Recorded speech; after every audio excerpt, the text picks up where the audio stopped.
is some people have time always to intertwine and comment all day, make unnecessary comments on YouTube, be it on Facebook, be it on Twitter. Find life and find things to do. You see, just of recent right now, Deep Sleuth, they ended up killing somebody. Why they killed somebody? Asking for identity or documentation, and allegedly also asking for money. So, what is a movement to create jobs is now up in people's houses, technically stealing. Technically, you have opened a can of worms, and these worms are now going to spew out. And when these worms they spew out, it's not going to be nice. So people playing justice in South Africa, as you're playing justice, are you a law-abiding citizen? If your fingerprints right now are to be taken by the police, are you out clear? Do you come out clear? So, police clearance. 20 years in this Republic of South Africa. I can proudly say here it is. Again, this is another one, right? So this is the other one. I already had another one. But this is after 20 years. And as y'all can see, this is what a police clearance looks like. For those who don't know what a police clearance looks like, this is what a police clearance looks like. So to read, this is to certify that no convictions have been recorded for any crime in the Republic of South Africa against my birth, place of birth, Zimbabwe, title Mr., surname Bwanali, named Liberty. So in this Republic, after 20 years, my fingerprints have gone through the system again. They're clean, right? Most of our people are just like that. While some will be undocumented, some will be illegal, but do they deserve to die? Do they deserve to be stoned to death and you burn them? What type of torture is this? What type of story are you trying to make? This is evil. This is cruel. And for South Africa to even watch this and not actually speak about it in major numbers. When this group is done going after the foreigners, it's not good what's coming. People don't understand that there's an agenda to dislocate the government. There are failed states around there, like drug states. They are run by the mafia, by the mob. So don't be surprised if they are slowly trying to move this country to a failed state. But this country is very weaponized. People have got guns, people have got ammunition. And as you can understand from what we are hearing, there may be terrorists from other Western or European countries out there who are roaming around South Africa here. So if that's happening, who knows, they can even be forming groups here, which can actually cause major threats to the government if the government does not understand what's playing here. It's technically undermining government's authority, government's power. What you gonna do? I understand South Africans are vocal. South Africans, they stand up for, for their rights. But you don't stand up for killing, do you? You don't stand up for unnecessary, lawless, crime, do you? No, you don't. So, as a law-abiding citizen, and a few people in the country, the ZDP people, you keep working, right? If you are living in situations that are really terrible, like what we are seeing on the news, go home. There are people out there who are trying to just destabilize this entire government. And coming from Zimbabwe, seeing how we fell apart, and we could have been really vocal, We could have been really all over the place. People want us to fight, people want us to retaliate, but I promise you, that does not really bring us closer to glory. So Zimbabweans, we calculated this carefully. Okay, so if we go to war right now in Zimbabwe, what are we doing, right? To put down the ZANU regime. We're just taking Zimbabwe technically 50 years back. Because after we're done killing one another, it will take you, I don't even know how long. So talking to one another, it will have to be the solution. We were educated to understand that, education is power. So it allows you to make all sorts of movements for you to get to where you wanna get to. So again, people, 9 months, and those 9 months we are now in April. So we're looking at technically about 6-7 months here to work with, right? That's still good. Because as I say to many people, this process, don't play with it. This process is crucial. Everything takes time to come. So you can't just go and say, I already have everything. Because the police clearance, for example, came out on the 22nd of March. And 22nd of March, of which I applied this sometime in Jan, end of January, I think. So, you have to give everything time. My accountants are still busy right now. We thank God that they finished everything with SARS, everything with CIPC in terms of just updating all the details, matching things up, because me, I don't speak accounts, in that manner. And I'm not an accountant by profession. So, give that task to people who can do that. Let them do what they do. My accountants are almost done end of this April. They're done with the books. And then finally, we can deal with the DTIC, the Department of Trade, so that we can get waivers done for the business and stuff. Then after that, you deal with the VFS. After dealing with the VFS, Home Affairs, then do what they need to do to confirm either you will stay in the country or you will not stay in the country, So don't fake the process. 20 years later, I'll tell you, people undermine law works. Law-abiding citizens, is what we're talking about here. So how many people literally can say they can go to the police right now and put their fingers, be it you're South African, whether you're a foreigner, and come out clean, So it's not fair to play judge, kill people. That's not what we do as a people. That's not who we are. So this is really bad, So as a Zimbabwean, I actually got an email a few days ago from Canada. Canada wants me to apply for a permanent residence. All I needed to do is to fill 1 or 2, 3 things.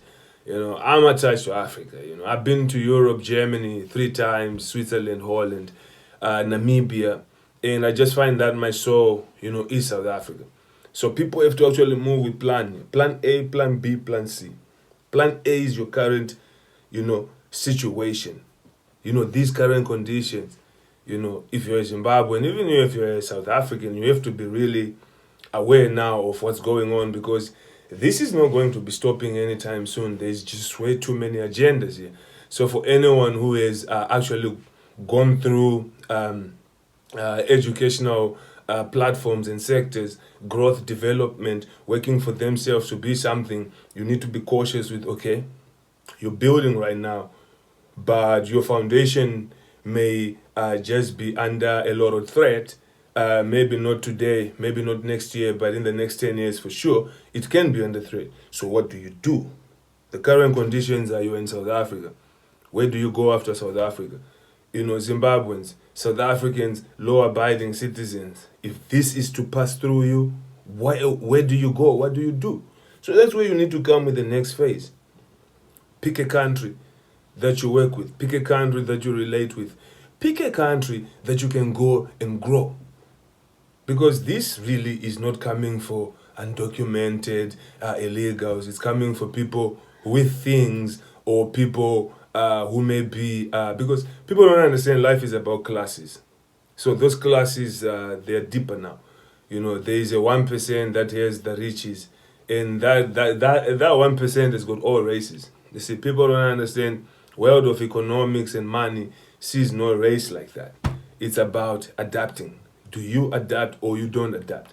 So at the end of the day, the next phase is important. Where do you go? A Zimbabwe would be good right now to start farming. If things are like that in Deep Sloot, literally go home, start farming. You're better off at home.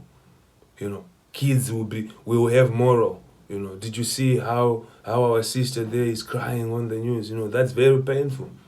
You know, and people still find time to comment funny. You know, so the Ubuntu that gets spoken about, what is that? You know, next phase, Zimbabwe, go to Zimbabwe. Go home. You know, Zimbabweans, you can literally speak to Zambia. You know, go into farming, y'all farmers. Zambia is a good country. Tanzania is a good country. Don't go to the rich countries. No. Go to your African countries and make them better.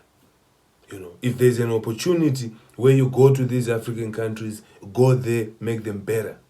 You know, for me, I have a few opportunities and a few countries I can touch up on.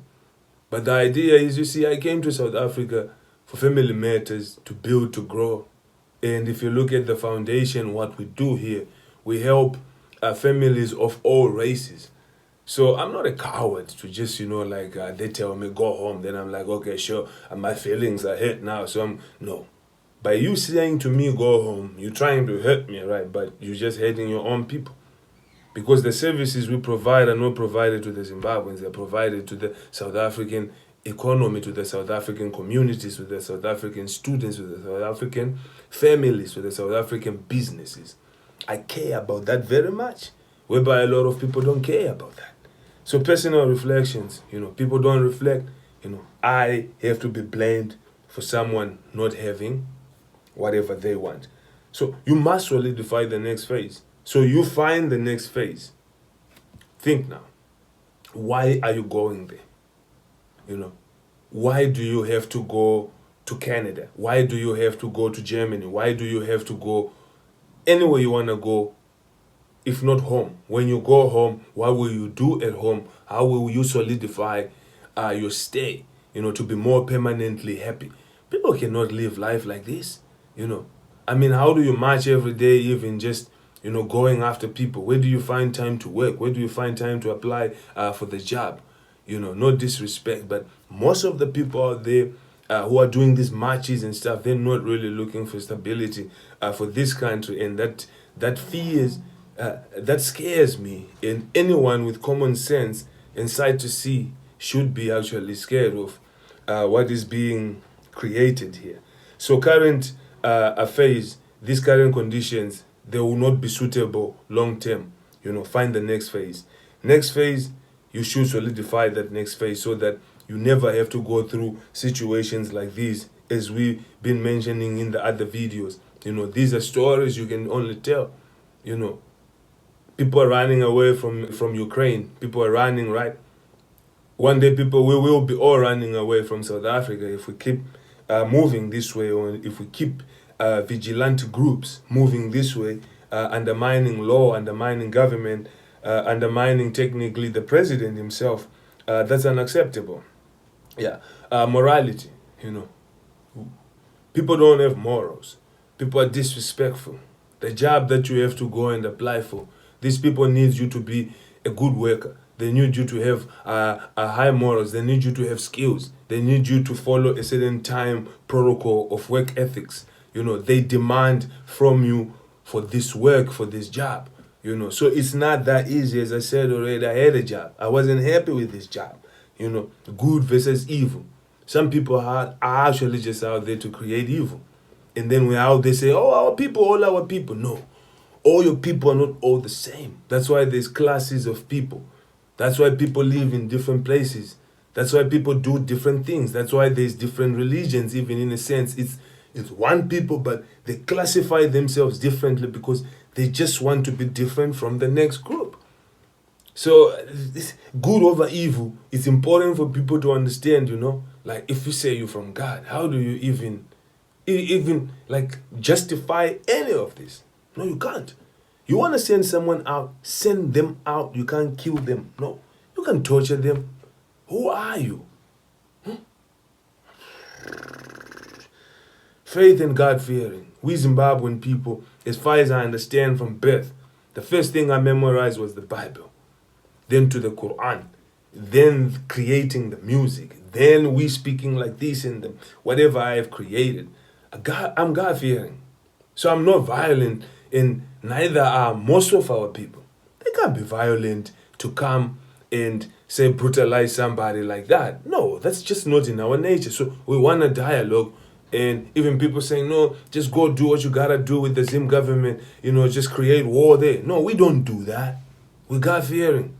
We're killing our own. We have to live with those consequences. Our bloodline have to live with those curses. So no, we have to find a better way to fix Zimbabwe. Even if the world has to shame Zimbabweans, even if the world has to throw stones and cast us, just we know we are God-fearing and we have faith. And that's important, because that's how you drive to success. That's how you drive to wisdom. That's how you bring in the wisdom. That's how you impart it to others. And that's how you stay sane and human, man. So I'm not ashamed to be humiliated. You can humiliate me all day, because I'm God-fearing and I have faith. So many people hate that, don't want they? Because a lot of them got only darkness in their heart. So they won't see good.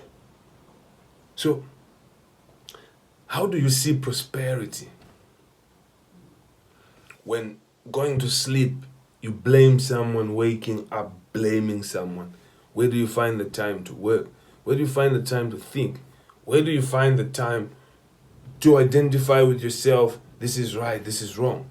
Where do you find the time to be a human being? I can't change your circumstances, how you should be in life. You can change that.